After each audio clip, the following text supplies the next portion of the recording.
Welcome to Older Militarist Radio TV and our lifelong Catholics, and what we do is all for free, and for the love of Jesus Christ, and for our Holy Mother, the Church, and we'll defend our Holy Mother, the Church. Today it's Artsakh and Genocide Day 14, and we're with Brother Alexis Bonolo. Thank you, AJ, for having me on this very sad series that we're doing about the genocide in Artsakh and what the Armenian people have suffered. And we're making this video for our Armenian Refugee Fund, which we were the first to start on September 20th, the day after the genocide began. And in the last 2 weeks, I thank all those who supported the fund. We've raised $5,260 equivalent. And we'll be sending that over the next few days to an organization on the ground that is helping with the refugees. I wish we could have done more, and I ask you now to make that possible. Each of these refugees is going to need somewhere around $4,000 of humanitarian aid in the next few months, because no one in Armenia is giving them free housing.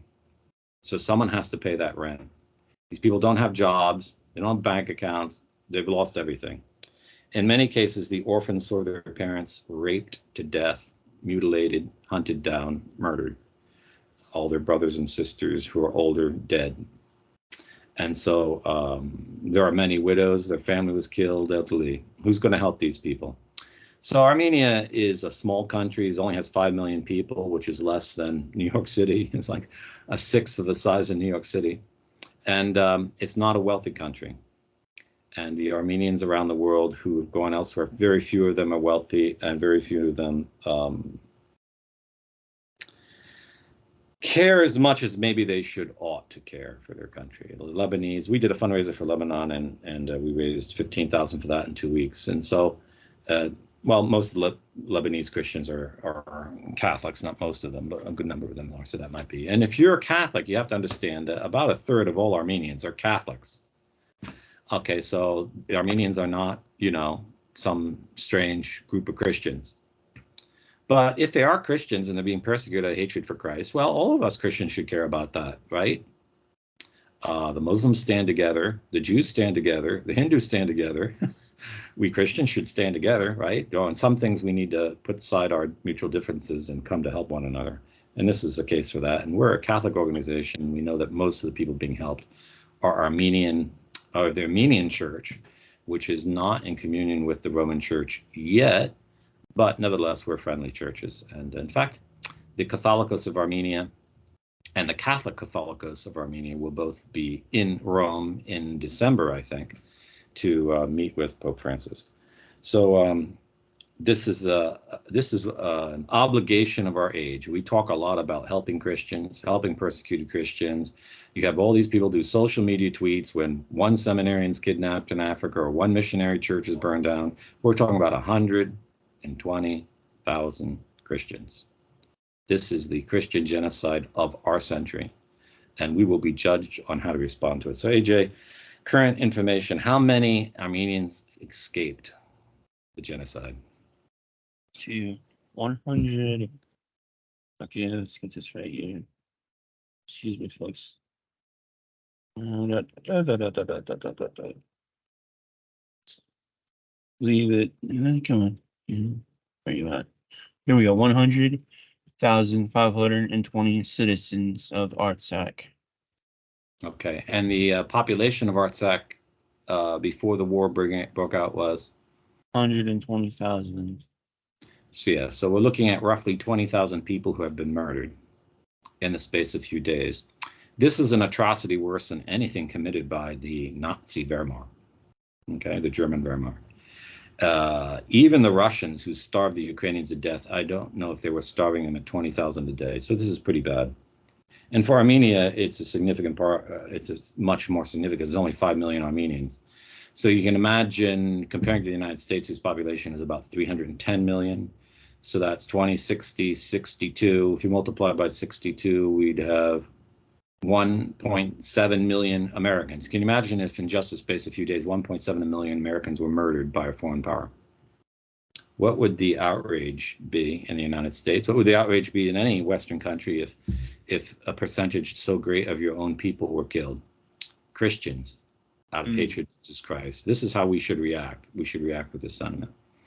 Where are these people? What's happening when they cross the border?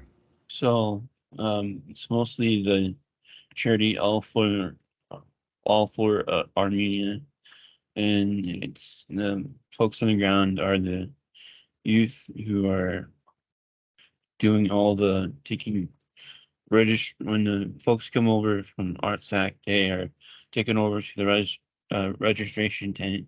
They give them their name, everything, where they came from, how many in their family. Then they're put onto a computer to put the tally up of how many people have crossed.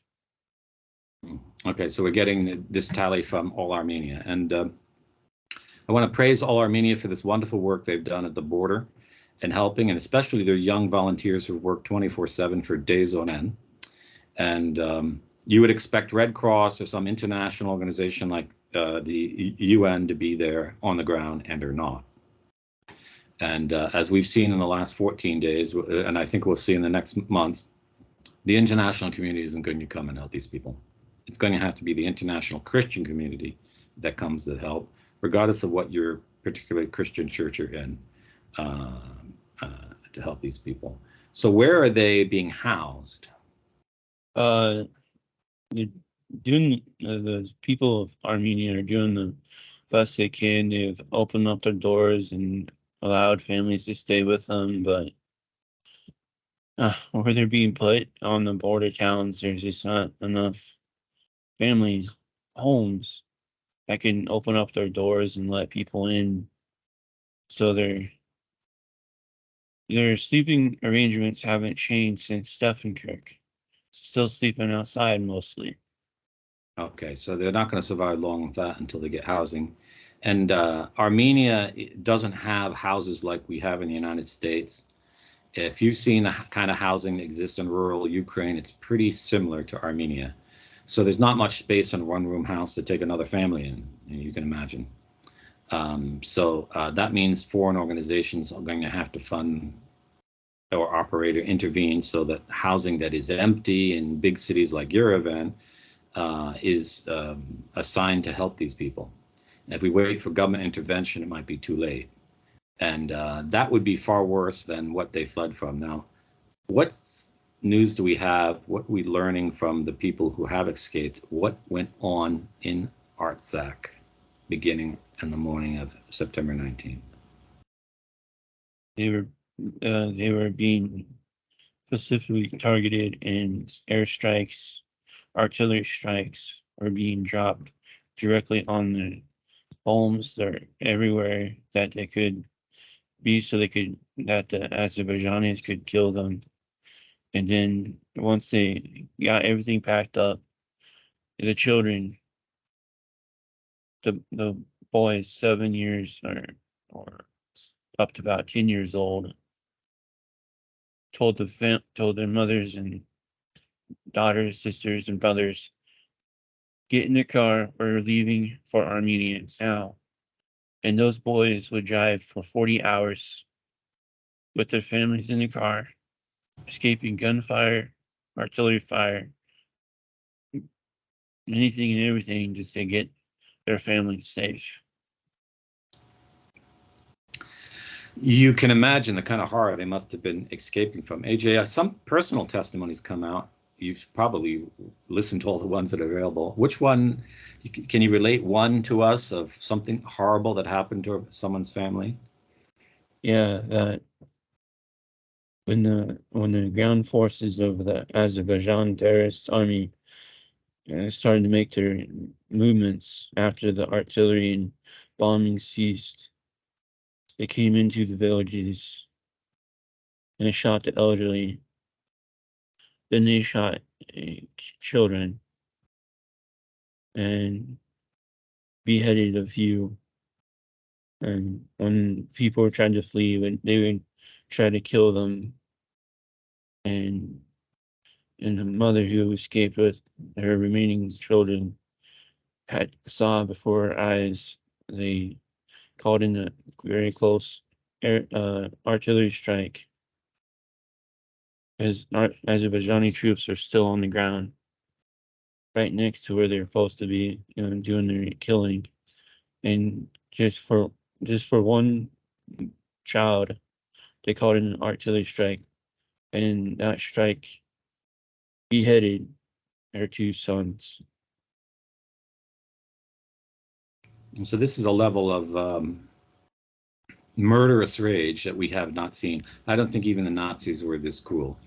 And there needs to be a move now to have the Azeri leadership and the leaders of their armies put on trial for crimes against humanity. If this is allowed to stand, if the Azeri government is not punished, then we're going to see an orgy of mass murder in the 21st century. Is there any news on that front, AJ, to bringing these people before the Hague, like Milosevic was brought before the Hague for his crimes against humanity? Yeah. Bosnia? Yeah.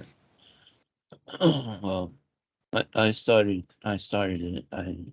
I did wanted posters and I put them out on Twitter. Then a judge from Orange County followed suit. He worked with the ICC to do this against Milosevic. Casa Apkarian is a judge of the Orange County Superior Court in California. The judge, who worked with the former ICC prosecutor Luis Moreno Ocampo during the hearings in the U.S. Congress, which characterized what was happening at that time as genocide, calls on the citizens of Artsakh to testify, to tell everything they saw about the deeds of the Azerbaijanis, about the famine and the blockade, tell personal stories or stories of other people they witnessed. It is necessary to collect evidence for a criminal case against Azerbaijan. The numbers by which Artsakh residents can contact are given below. Their personal confidentiality will be maintained, so they can call, though, blur their face, blur, and change their voice. How they do it with undercover videos. Okay, so it's good that that's a good initiative, and let's hope it succeeds, and we'll keep you informed. Now, as far as our Armenian Refugee Fund, I calculate roughly that each refugee is going to need about $2,500 worth of humanitarian aid in the next 6 months. So we've raised $5,260, which is enough for 2 refugees. And I would ask those of you who listen to these programs who have big hearts to sponsor a refugee by donating $2,500. And think of the orphans, think of the widows. We have to do our small part. And this is a great way to truly promote Christian unity. It's not the false way, this is the true way, by showing that we love one another in Christ, even though we might have other disagreements. So please be generous. Please share this program. This news is not getting out. Most people don't realize the Armenians are Christians, or they're being chased down and hunted by Muslims. They don't know any of this. And they don't know all the needs these people are going to have in their own country. They think, well, now they got to safety, they don't need any help. That's not the case at all. AJ, I'll leave you the final word. Yeah, the Azerbaijanis are retraining, rearming, thanks to Maloney's government and Leonardo, the defense industry of Italy. Yesterday, they were testing out the new aircraft of the military jets that Italy sent to them, and they were flying very close to the Armenian border, so they still have the taste for blood, and they're rearming, and they're getting ready for another round. Well, Maloney has proved to everyone she is, in fact, a fascist. Yep. So this is Auto Militaris Video TV signing off. Deus Volt. Deus Volt.